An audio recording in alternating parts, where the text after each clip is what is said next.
નારેશ્વર નિવાસી સદગુરુ શ્રી રંગ અવધૂત મહારાજના આશીર્વાદથી આજના ભક્તો આમ આવી વિકટ પરિસ્થિતિમાં પરમ શાંતિનો અનુભવ કરે છે અને પોતાના જીવનને ઉત્કર્ષમય બનાવે છે. ઉત્કર્ષમય બનાવવામાં, જીવનને એક ઊંચું સ્થાન આપવામાં ભક્તિનો કેટલો મહિમા છે તે દત્ત ભક્તોથી અજાણ્યું નથી.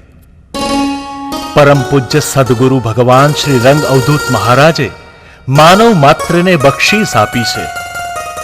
એક તો એમણે એમ કહ્યું કે શ્વાસે શ્વાસે દત્ત નામ સ્મરાત્મન, અને બીજું પરસ્પર દેવો ભવ.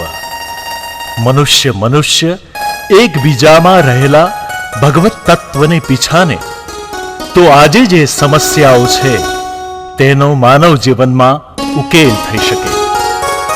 જે રીતે ગુજરાતમાં નર્મદા કિનારે સદગુરુ ભગવાન શ્રી રંગ અવધૂતજીની તપોભૂમિ નારેશ્વર છે, જે રીતે નર્મદા કિનારે ગરુડેશ્વરમાં ભગવાન શ્રી વાસુદેવાનંદ સરસ્વતી સ્વામી મહારાજની તપોભૂમિ છે, એ જ રીતે ગુજરાતમાં અને અન્ય રાજ્યોમાં પણ સંતોએ ભગવત સ્વરૂપોએ અનેક સાધનાઓ કરેલી છે અને ભગવાન દત્તાત્રેયની સ્મર્તૃગામી એવી બક્ષિસનો લાભ લીધો છે.